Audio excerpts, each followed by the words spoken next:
প্রিয় শিক্ষার্থী বন্ধুরা, আশা করি সবাই ভালো আছেন, সুস্থ আছেন এবং নিরাপদে আছেন। আমরা পড়ছি আইন আদালত বার লিখিত পূর্ণাঙ্গ নোট হতে। আজকে দেওয়ানি কার্যবিধির topic 2, doctrine of res sub judice, res judicata and estoppel, এই তিনটি টপিকের উপর আলোচনা করা হবে। মূলত দেওয়ানি কার্যবিধির ধারা 10 এবং 11, এই দুইটি ধারাকে কেন্দ্র করেই দুইটি টপিক, এবং এস্টপেল সেটা সাক্ষ্য আইনে আছে, কিন্তু এই আইনের সাথে কিছুটা লিঙ্ক করা আছে, তাই সেটাও আমাদের আলোচনা এখানে করতে হবে। প্রথম প্রশ্ন, রেস সাবজুডিস বলতে কি বুঝেন? প্রশ্ন এইভাবেও আসতে পারে, অথবা সংজ্ঞা, সংক্ষেপে আলোচনা, ব্যাখ্যা, তাৎপর্য, আলোকপাত, ভাষা যেটাই হোক না কেন, রেস সাবজুডিস থাকলেই উত্তর এভাবে করতে হবে। অথবা রেস সাবজুডিস সরাসরি উল্লেখ না করে বলে দিল, the code of civil procedure 99(8) 10 ধারার বিধান মতে মামলা স্থগিত রাখার নীতিটি ব্যাখ্যা করুন।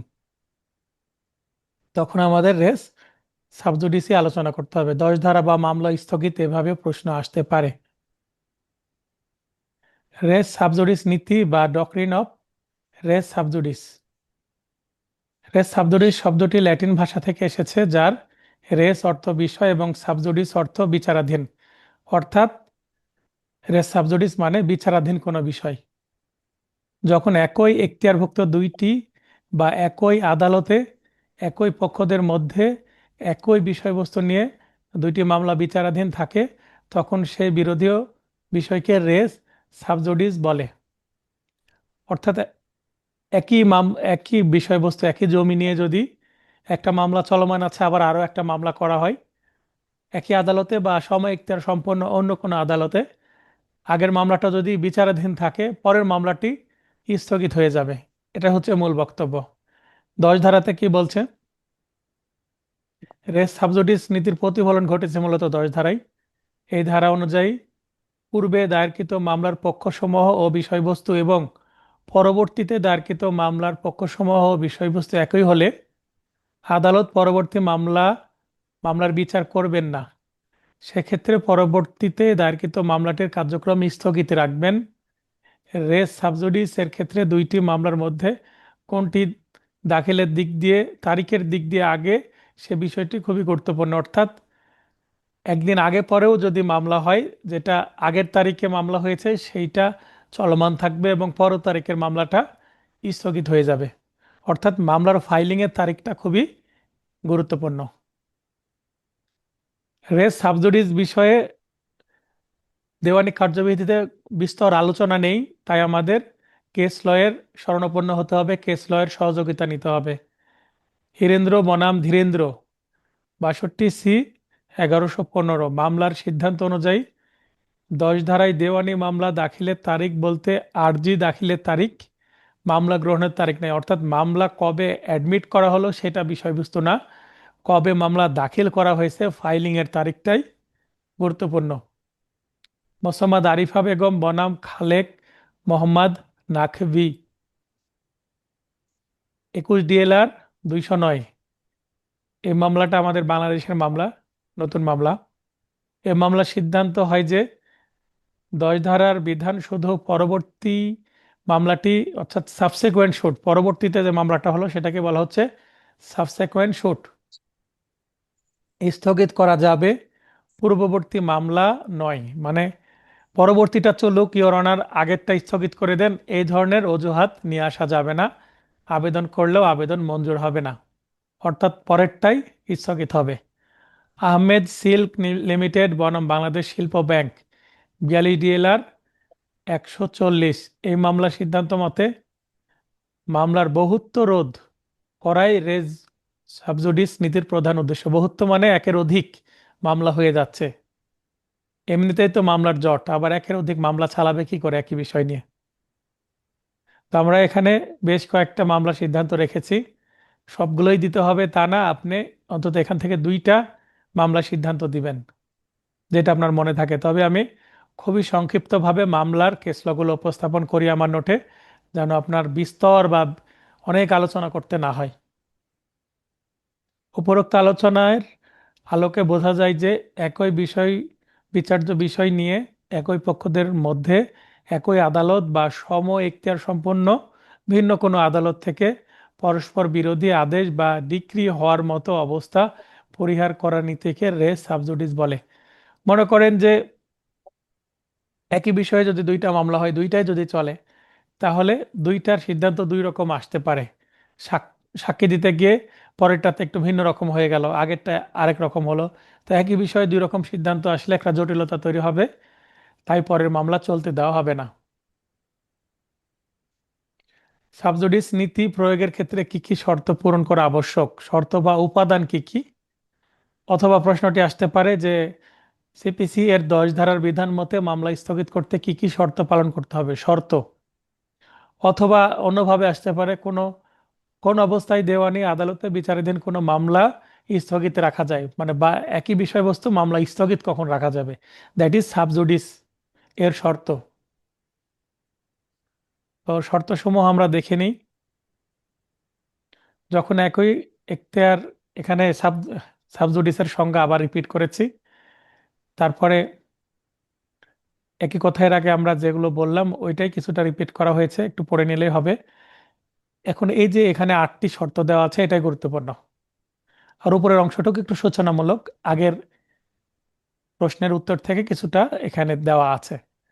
2টি বিচারাধীন মামলা থাকতে হবে, মানে মামলা মিনিমাম 2টি হতে হবে, এবং 2টি বিচারাধীন, 2টি চলমান। উভয় মামলার বিচার্য বিষয় একই হতে হবে, একই সম্পত্তি নিয়ে মামলা হতে হবে। উভয় মামলার পক্ষদ্বয় একই বা একই সত্ত্বের অধীন মামলা দায়েরকারী হতে হবে। উভয় মামলার বাদী বিবাদী একই হতে হবে, অথবা বাদী যদি মারা যায়, বাদী যদি সম্পত্তি কারো কাছে বিক্রয় করে থাকে, তাহলে বাদী মারা গেলে বাদীর প্রতিনিধিরা আসবে, স্ত্রী সন্তান উত্তরাধিকার। আর বাদী যদি এই সম্পত্তি অন্য কারো কাছে বিক্রয় করে, তাহলে যার কাছে বিক্রয় করলো সেই নতুন গ্রহীতা আবার মামলার বাদী হতে পারবে। সেক্ষেত্রেও ধরে নেওয়া যাবে যে ওই বাদী মামলা করছে। উভয় মামলা একই পক্ষগণের বা তাদের প্রতিনিধিদের মধ্যে হতে হবে। একই বা সমইক্তার সম্পন্ন 2টি আদালতে বিচারাধীন হতে হবে। পূর্ববর্তী মামলাটি অবশ্যই বিচারাধীন থাকবে। পরবর্তী মামলাটি উপস্থিতি আবশ্যক। মামলাগুলো অবশ্যই দেওয়ানি প্রকৃতির হতে হবে। দেখেন যে কথাগুলোর মধ্যে কিছুটা ওভারল্যাপিং আছে মনে হচ্ছে, কিন্তু জাস্ট পয়েন্ট বাড়ানোর জন্য এইভাবে আলাদা আলাদা পয়েন্ট তৈরি করা হয়েছে। 8টি পয়েন্ট যদি মনে রাখতেও না পারেন, অন্তত 4-5টি পয়েন্ট লিখলেও ভালো উত্তর হবে। 3 নম্বরের জন্য এই প্রশ্নগুলো আসতে পারে, বা 2.5 নম্বরের জন্য। রেস জুডিকাটা, এটার আবার বাংলা নাম হচ্ছে দোবারা দোষ, মানে দ্বিতীয়বার মামলা করলে সেটা হয়ে যাবে দোষ। বলতে কি বুঝেন? এটাও সংজ্ঞা, সংক্ষেপে আলোচনা, ব্যাখ্যা, তাৎপর্য আলোকপাত করুন, এইভাবে ভিন্ন ভিন্ন ভাষায় আসতে পারে। অথবা সিপিসি এর 11 ধারায় যে নীতি বিবৃত হয়েছে তা আলোকপাত করুন, অথবা পূর্ব বিচার সিদ্ধান্ত নীতি আলোচনা করুন। বিভিন্ন ভাষায় আসতে পারে, আপনাকে ধরে নিতে হবে কোনটি আসছে।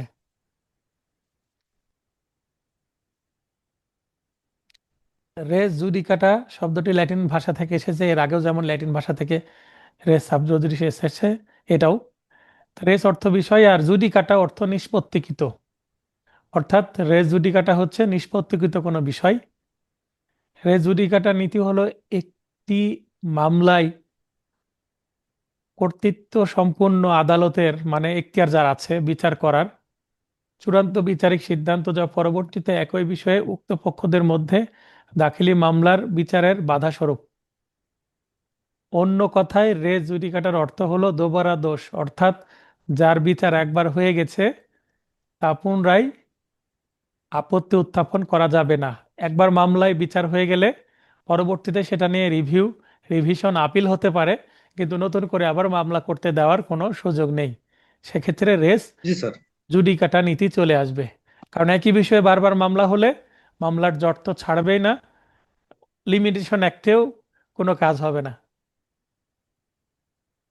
লিমিটেশন অ্যাক্টেরও কাজ, যে যে মামলা একবার দায়ের করার সময় পার হয়ে গেছে, তামাদিতে বারিত হয়েছে, সেটা আর করতে দিবে না। এক কথায় যেন নতুন নতুন সমস্যার সৃষ্টি না হয়, এটাই।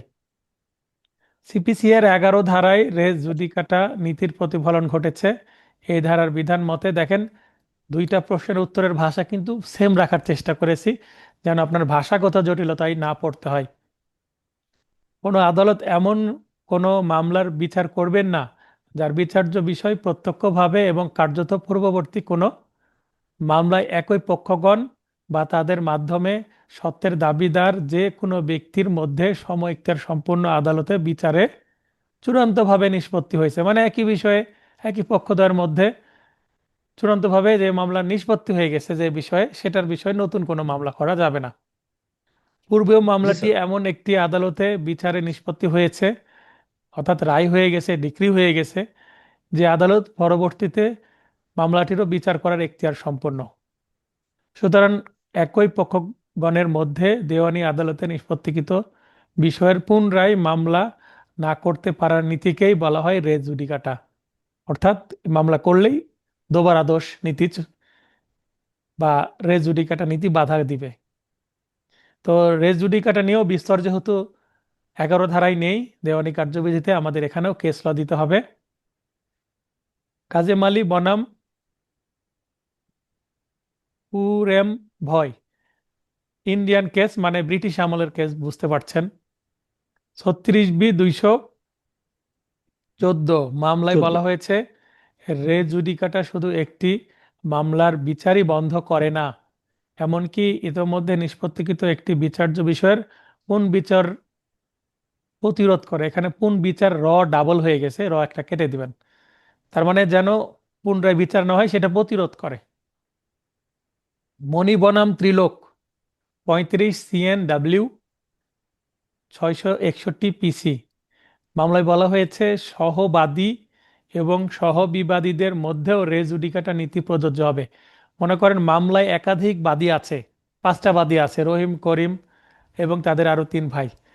তো এখানে বাদীরা যদি পরবর্তীতে একই বিষয়ে নিজেদের মধ্যে মামলা করে, মনে করেন রহিম আর করিম বাদী ছিল 2 ভাই, পরবর্তী একই সম্পত্তি নিয়ে রহিম, আগের মামলায় রহিম করিম বাদী ছিল, 1 নম্বর বাদী রহিম, 2 নম্বর বাদী করিম। এবার আবার আরেকটা মামলা করছে যেখানে 1 নম্বর বাদী হচ্ছে রহিম, কিন্তু বিবাদী এবার হয়ে যাচ্ছে করিম, মানে করিমকে বিবাদী করে মামলা করছে। এবার ভাই ভাই দ্বন্দ্ব সৃষ্টি হয়েছে। সেক্ষেত্রেও এই রেস জুডিকাটা নীতি প্রযোজ্য হবে, অর্থাৎ মামলা করা যাবে না। বাদীরা যদি পরস্পরের বিরুদ্ধে মামলা করে তাও চলবে না, অথবা বিবাদীরা, মনে করেন একটা মামলায় বিবাদী XYZ ছিল, তারা এবার এসে XY এর বিরুদ্ধে মামলা করছে, মানে বাদীরা না, এবার বিবাদীরা নিজেদের মধ্যে আবার জড়িয়ে পড়ছে বিবাদে। এটাকে বলা হচ্ছে সহবিবাদী, ইংরেজিতে হচ্ছে কো প্লেনটিভ আর কো ডিফেন্ডেন্ট। তো কো প্লেনটিভ, কো ডিফেন্ডেন্ট নিজেদের মধ্যেও কিন্তু পরবর্তীতে দ্বিতীয় কোনো মামলা করতে পারবে না একই বিষয়ে। বোঝা গেল? এখান থেকে জি কিন্তু স্যার। MCQ প্রশ্ন আসে। কো প্লেনটিভ, কো ডিফেন্ডেন্ট, সহবাদী সহবিবাদীদের মধ্যেও রেজুডিকাটা নীতি প্রযোজ্য, অর্থাৎ দ্বিতীয় মামলা চলবে না। শচীলাল দাস বনাম হৃদয় রঞ্জন দাস, 40 DLR, এটা বাংলাদেশি কেস, অ্যাপিলেট ডিভিশনের 56 পৃষ্ঠায় আছে। এই মামলায় মহামান্য আপিল বিভাগ, বাংলাদেশের আপিল বিভাগ সিদ্ধান্ত গ্রহণ করেছেন যে সহবাদী এবং সহবিবাদীদের মধ্যেও রেজুডিকাটা নীতি প্রযোজ্য হবে, যেটা একই ওই যে মণি বনাম ত্রিলোক এই মামলাতেও বলা হচ্ছে। উপরোক্ত আলোচনার প্রেক্ষিতে বোঝা যায় যে একবার যে বিষয় বিজ্ঞ আদালতে বিচারে চূড়ান্তভাবে নিষ্পত্তি হয় তা নিয়ে পুনরায় আর কোনো প্রশ্ন উত্থাপন করা যাবে না। প্রশ্ন উত্থাপন মানেই নতুন করে মামলা করা যাবে না। দেওয়ানি প্রকৃতির মামলায় অনুসরণীয় এই নীতি নীতি গুরুত্বপূর্ণ বিষয়টি হলো রেজ জুডিকাটা নীতি। এই হয়ে গেল রেজ জুডিকাটা নীতির সংজ্ঞা বলেন আর আলোচনা বলেন বিস্তারিত। 5 নম্বরের জন্য আসতে পারে সর্বোচ্চ এগুলো। এরপরে রেজ জুডিকাটা নীতির শর্ত, কি কি শর্ত। তো একটু আগে আমরা যে আলোচনা করেছি সেটাই এখানে আবার একটু রিপিট করা হয়েছে ভূমিকামূলকভাবে। শর্তগুলো আমরা 8টা পয়েন্ট দেখছি এখানে। 2টি দেওয়ানি প্রকৃতির মামলা থাকতে হবে এখানেও, কারণ একটা দেওয়ানি প্রকৃতির মামলা আর একটা ক্রিমিনাল মামলা যদি থাকে তাহলে আবার হবে না। একই সম্পত্তি নিয়ে ক্রিমিনাল মামলা তো হতে পারে, মারামারি, তাই না? জি স্যার। দেখবেন যে সিআর মামলা আমরা করার সময় লিখি যে জমি জমা সংক্রান্ত পূর্ব শত্রুতার জের ধরে আসামিগণ বাদীকে একা পাইয়ে এলোপাথাড়ি মারধর শুরু করে, রাস্তা অবরোধ করে। তাহলে পেনাল কোডেও মামলা হতে পারে, তাই না? তো জি স্যার। একটা পেনাল কোডে মামলা হলো আর একটা দেওয়ানি প্রকৃতির মামলা হলো, তাহলে হবে না, দুইটি দেওয়ানি প্রকৃতির মামলা হতে হবে। উভয় মামলার বিচার্য বিষয় তথা বিষয়বস্তু এবং কজ অব অ্যাকশন একই থাকতে হবে, একই রকম হতে হবে। একই রকম হতে হবে। উভয় মামলার পক্ষদ্বয় একই বা একই সত্ত্বের অধীন মামলা দায়েরকারী হতে হবে। দেখবেন রেস সাবজুডিসের সাথে কিছুটা মিল আছে। উভয় মামলায় একই পক্ষগণের বা তাদের প্রতিনিধিদের মধ্যে হতে হবে। একই বা সমইক্তার সম্পন্ন অপর একটি আদালতে পূর্ববর্তী মামলাটি অবশ্যই চূড়ান্তভাবে নিষ্পত্তিকৃত হতে হবে। সাবজুডিস হতে হলে বিচারাধীন থাকতে হবে আগের মামলা, আর এটাতে আগের মামলাটা শেষ হয়ে যেতে হবে, রায় ডিক্রি হয়ে যেতে হবে। একই বা সমইক্তা সম্পন্ন অপর একটি আদালতে পূর্ববর্তী মামলাটি দায়ের হতে হবে। মামলার পক্ষগণকে যথেষ্ট সময় ও শুনানির সুযোগ দিতে হবে। মানে আগের মামলাটা যেন তেনভাবে শেষ করলে হবে না, অর্থাৎ কোনো আইনগত ত্রুটি থাকা চলবে না, যথাযথভাবে সম্পূর্ণ হয়েছে এমন হতে হবে। উভয় মামলায় পক্ষগণ বা পদবি একই হতে হবে। পক্ষগণের পদবি বা এখানে মর্যাদার যে লেভেল সেটা একই ধরনের হতে হবে, অন্যথায় রেজ জুডিকাটা এর সুবিধা গ্রহণ করা যাবে না। পক্ষগণ এর পদবি বলতে পূর্বতন মামলায় যদি কোনো ব্যক্তি মালিক হিসাবে মামলা করে কিন্তু পরবর্তী মামলায় মালিকের এজেন্ট হিসাবে মামলা করে, তখন অপর পক্ষ রেস জুডিকাটা এর সুবিধা থেকে বঞ্চিত হবে। অর্থাৎ এক্ষেত্রে মামলা করা যাবে। আগের মামলায় যদি মালিক মামলা করে, পরবর্তীতে যদি আবার এজেন্ট মামলা করে সেই একই বিষয়ে, সেক্ষেত্রে কিন্তু আবার মামলা চলতে পারে। রেস জুডিকাটা নীতি প্রযোজ্য হবে না বা বাধা সৃষ্টি করবে না। একতরফা ডিক্রি কি রেস জুডিকাটা হিসাবে কাজ করে? The code of civil procedure 1908 এর 11 ধারায় রেস জুডিকাটা নীতির প্রতিফলন ঘটেছে। এই ধারার বিধান মতে কোনো আদালত এমন কোনো মামলার বিচার করবেন না যার বিচার্য বিষয় প্রত্যক্ষভাবে বা কার্যত পূর্ববর্তী কোনো মামলার একই পক্ষগণ বা তাদের মধ্যে সত্যের দাবিদার যে কোনো ব্যক্তির মধ্যে সমইক্তা সম্পন্ন আদালতে বিচারে চূড়ান্তভাবে নিষ্পত্তি হয়েছে। অলরেডি আমরা এটা পড়েছি। এরপরে মানে আমরা রেস জুডিকাটার আবার সংজ্ঞা রিপিট করলাম যেহেতু নতুন প্রশ্ন। একতরফা ডিক্রির ক্ষেত্রে রেস জুডিকাটার নীতি প্রযোজ্যতা। এবার আমরা মূল আলোচনা করব। একতরফা রায় বা কোনো আদেশ রেস জুডিকাটা হিসেবে কাজ করার জন্য আর্জিতে বর্ণিত ঘটনা এমন হতে হবে যে যা থেকে বিবাদী পক্ষ স্পষ্টত বুঝতে পারে মামলায় কোনো বিষয়টি উত্থাপিত হয়েছে, অর্থাৎ কি বিষয়ে মামলা, আর্জিতে কি চাওয়া হচ্ছে এবং তৎবিষয়ে কি নির্ধারিত হবে। প্রতারণা বা অন্য কোনো অনিয়মের অভিযোগ না থাকলে একতরফা ডিক্রি প্রতিদ্বন্দ্বিতামূলক তথা দোতরফা ডিক্রির মতো রেস জুডিকাটা হিসাবে কার্যকর হবে। অর্থাৎ মামলা কার্যকর। একতরফা ডিক্রি হোক আর দোতরফা ডিক্রি হোক, আগে তো নিষ্পত্তি হয়েছে, একতরফা ডিক্রি যেমন বলবান দোতরফা ডিক্রির মতোই বলবানই হবে। হ্যাঁ, মানে দুই পক্ষ জি স্যার। কন্টেস্ট করে যে ডিক্রি হবে দোতরফা ডিক্রি সেটা যেমন বলবান বা কার্যকর, একতরফা বা এক্সপার্টের ডিক্রিও কিন্তু একই মতো বলবান। অপর বিবাদী পক্ষ আসেনিতে বাদী কি করবে, তাই না? একতরফা ভাবে নিষ্পত্তি হলেও যেহেতু এটি একটি আইনানুগ ডিক্রি ও এবং আর্জিতে উল্লেখিত বিষয়গুলো আদালত চূড়ান্তভাবে সাক্ষ্য প্রমাণ নিয়ে সিদ্ধান্ত উপনীত হয়েছে, একতরফা মামলাতেও কিন্তু বাদী পক্ষকে সাক্ষ্য দিতে হয় এবং সাক্ষ্য দিয়ে মামলা প্রমাণ করতে হয় ডকুমেন্ট সহ। সুতরাং একটি মামলা বা তার কোনো বিচার্য বিষয় যখন চূড়ান্তভাবে নিষ্পত্তি হয় তা যদি একতরফা ডিক্রির মাধ্যমেও হয় তবে তা রেজ জুডিকাটা হিসেবে প্রযোজ্য হবে, এক কথায় প্রযোজ্য হবে। যদি এমসিকিউ প্রশ্ন আসে, অনেকে এমসিকিউ ব্যাচও আছেন, যে একতরফা ডিক্রি কি রেজ জুডিকাটার ক্ষেত্রে প্রযোজ্য হবে কিনা, প্রযোজ্য হবে। এই তথ্যটা এমসিকিউ এর জন্য প্রযোজ্য।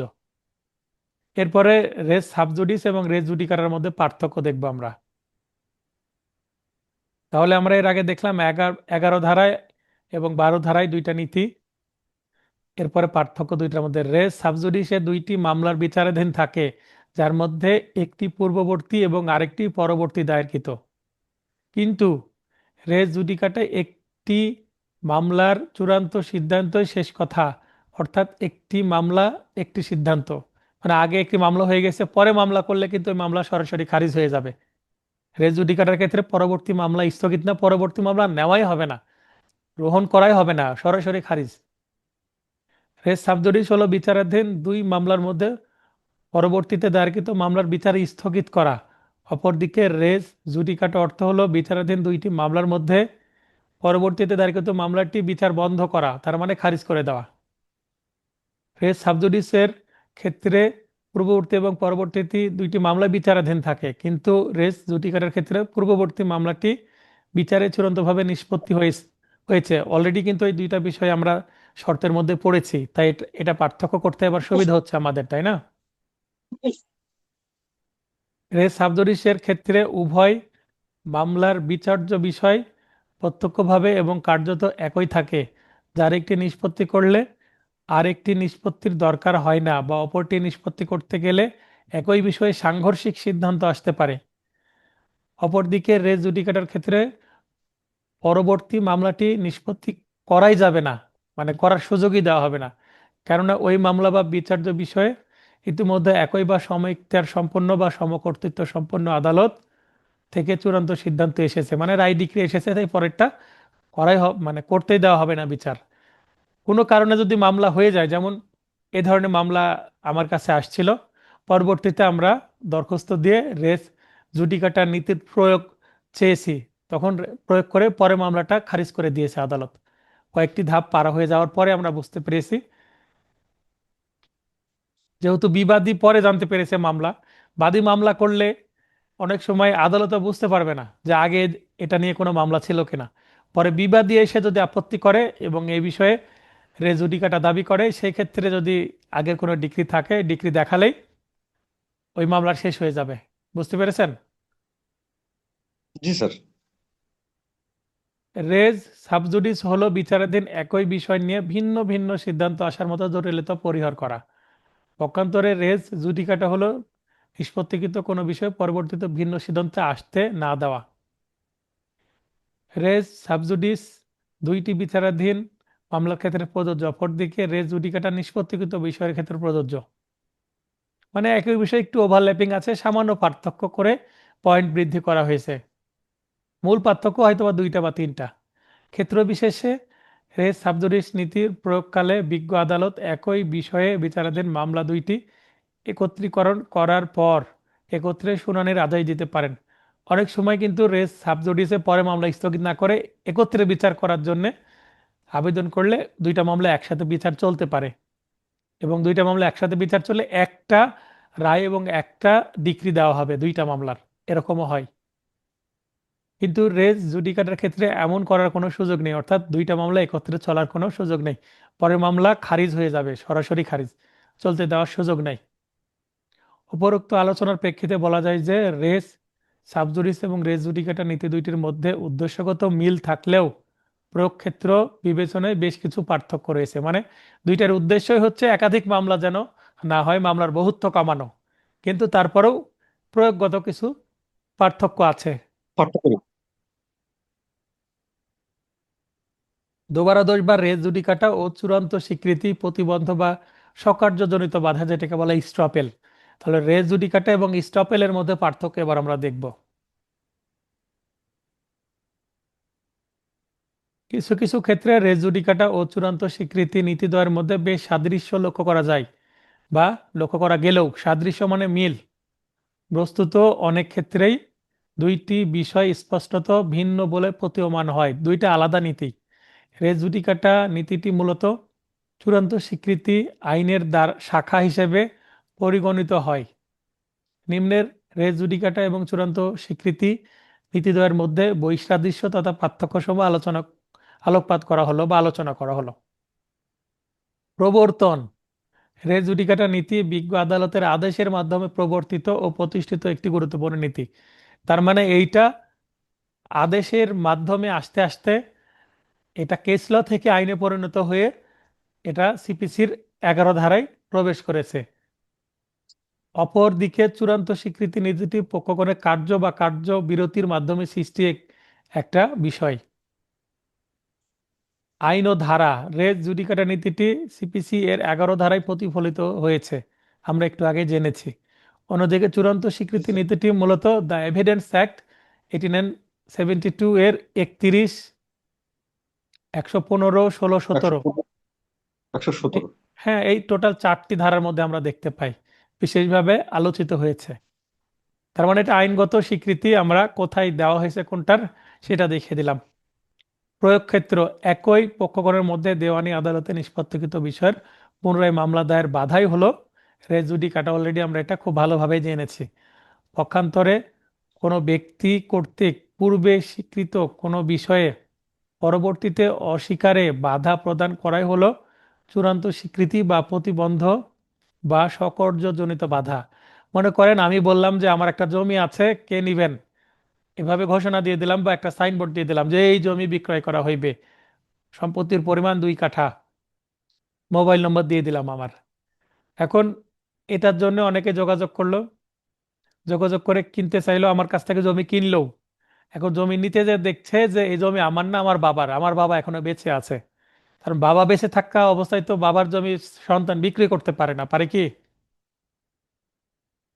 পারে না। কিন্তু আমি বিক্রয় করে ফেলেছি, তার মানে আমার টাকার প্রয়োজন হয়েছে, বিক্রয় করে ফেলেছি, এটা এক ধরনের প্রতারণা। কিন্তু দেখা যাচ্ছে যে এরপরে বাবা যদি ওই সম্পত্তি ছেলেকে লিখে দেয় যে দান করে দিল, সেক্ষেত্রে তখন আর ছেলে বলতে পারবে না এই সম্পত্তি তো যখন আমি বিক্রয় করেছি তখন তো আমার ছিল না, আমার বাবার ছিল। হ্যাঁ, এখন আমার কাছে বাবা আমাকে দান করেছে। বা বাবার মৃত্যুর পরে যদি সম্পত্তি কেউ উত্তরাধিকার সূত্রে পায়, আগে নিজের ছিল না পরে নিজের হয়েছে, তা আমার তো আগে ছিল না সম্পত্তি পরে হয়েছে, এই অস্বীকার করার কোনো সুযোগ নেই। মানে আমি যে প্রস্তাব দিয়েছিলাম সেই প্রস্তাব অনুসারে কোনো ব্যক্তি কাজ করেছে, সেটার দ্বারা ক্ষতিগ্রস্ত হয়েছে, পরবর্তীতে আমি সেটা আর অস্বীকার করতে পারবো না, করার সুযোগ থাকবে না। এটাই হচ্ছে এস্টপেল। তার মানে কেউ যদি কোনো কিছু ওয়াদা করে ওয়াদার বরখেলাপ করে, এটাকে কি বলে? মুনাফিক, তাই না?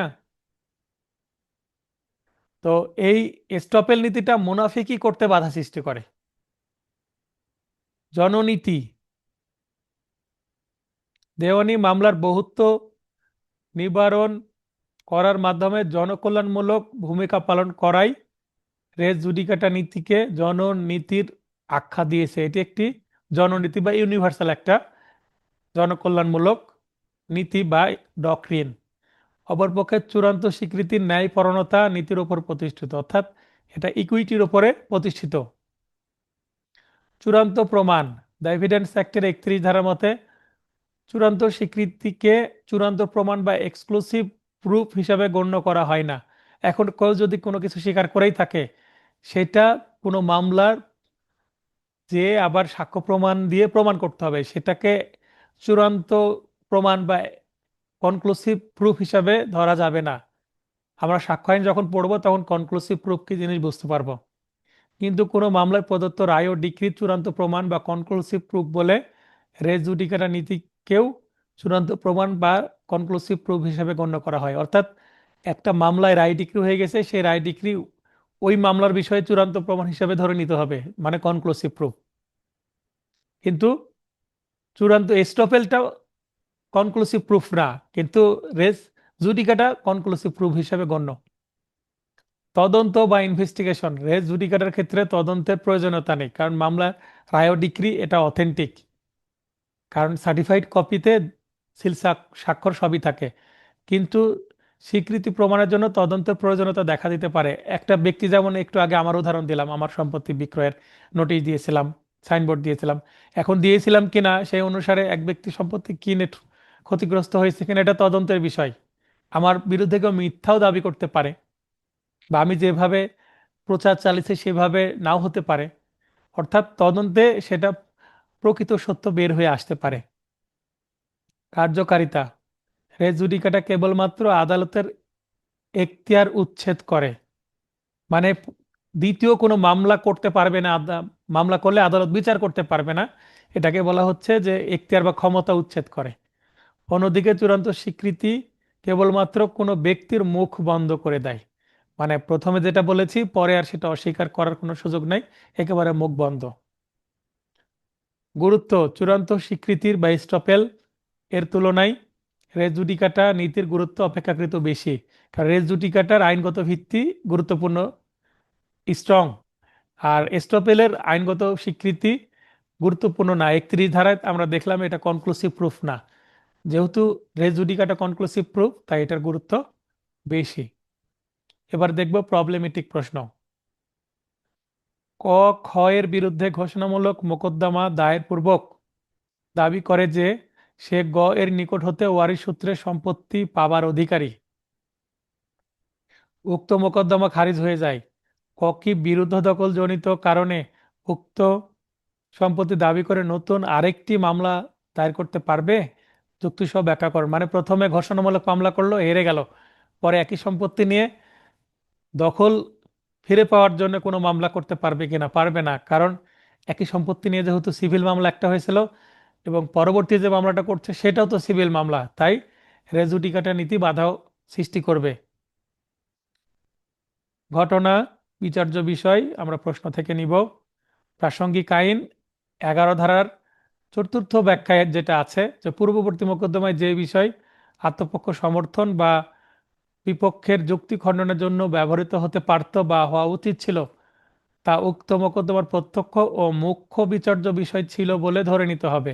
অর্থাৎ এক্ষেত্রে উক্ত বিষয়ে পরবর্তীতে একই পক্ষদ্বয়ের মধ্যে পুনরায় নতুন কোনো মোকদ্দমা দায়েরে রেজ জুডিকাটা বা দোবারা দোষ নীতি বাধা হিসেবে কাজ করবে, মানে পরের মামলা করতে দেওয়া হবে না। এটা 11 ধারারই চতুর্থ ব্যাখ্যায় স্পষ্টভাবে বলা আছে। তাহলে সিদ্ধান্তে আমরা কি বলবো? যে প্রথমে একটা মামলা করলো দখল, এবং প্রথম মামলায় ঘোষণামূলক মামলা করলো কিন্তু দখলজনিত কারণে সম্পত্তি দাবি করেনি, বরং গয়ের নিকট হতে ওয়ারিশ সূত্রে নালিশি সম্পত্তি পাবার অধিকারী মর্মে দাবি করে এবং তা প্রমাণ করতে ব্যর্থ হওয়ায় মোকদ্দমাটি খারিজ হয়। সেহেতু ক বিরুদ্ধজনিত কারণে উক্ত সম্পত্তি দাবি করে নতুন আরেকটি মোকদ্দমা দায়ের করতে পারবে না, কেননা পূর্ববর্তী মোকদ্দমায় তা প্রত্যক্ষ ও মূল বিবেচ্য বিষয় ছিল। মানে আগের মামলার যে কজ অফ অ্যাকশন এবং আর্জির প্রার্থনার বিষয়বস্তুই কিন্তু ছিল এই সম্পত্তি পাওয়া। এক্ষেত্রে ক পুনরায় নতুন কোনো মোকদ্দমা দায়েরে রেজ জুডিকাটা বা দোবারা দোষ নীতি দ্বারা বাধাগ্রস্ত হবে, মানে দ্বিতীয় মামলা চলবে না। তো আজকে আমরা একটা টপিকই পড়ব। আমি শারীরিকভাবে এখনো একেবারে ফিট না, বেশি কথা বললে কাশি উঠে যেতে পারে। তো চিকিৎসা চলছে, অলমোস্ট 95% কমপ্লিট। আরও 1 সপ্তাহ ট্রিটমেন্ট চালিয়ে গেলে আশা করি সম্পূর্ণ সুস্থ হব। তো কারো যদি আজকের টপিক নিয়ে কোনো প্রশ্ন থাকে প্রশ্ন করবেন। রেজ জুডিকাটা নিয়ে একটা প্রবলেমেটিক প্রশ্ন আছে, ক্লাস টেস্ট বা বার কাউন্সিলের মূল পরীক্ষায় বা আমার মডেল টেস্টে কিন্তু রেজ জুডিকাটা নিয়ে বানিয়ে আরও প্রবলেমেটিক প্রশ্ন আমি দিতে পারি, তখন আপনারা বুঝে উত্তর করবেন। কারো প্রশ্ন থাকলে প্রশ্ন করেন, প্রশ্ন না থাকলে ক্লাসটি শেষ করে দিচ্ছি। আমি ক্লাস শেষ করে এই ভিডিওটা এডিট করে আবার ইউটিউবে দিয়ে দিব এবং আপনাদের রুটিনটাও দিয়ে দিব। কারো প্রশ্ন আছে? তো আশা করি আপনারা বুঝতে পেরেছেন, প্রশ্ন নেই। সবার সুস্বাস্থ্য কামনা করে ক্লাসটি শেষ করছি। শুভরাত্রি।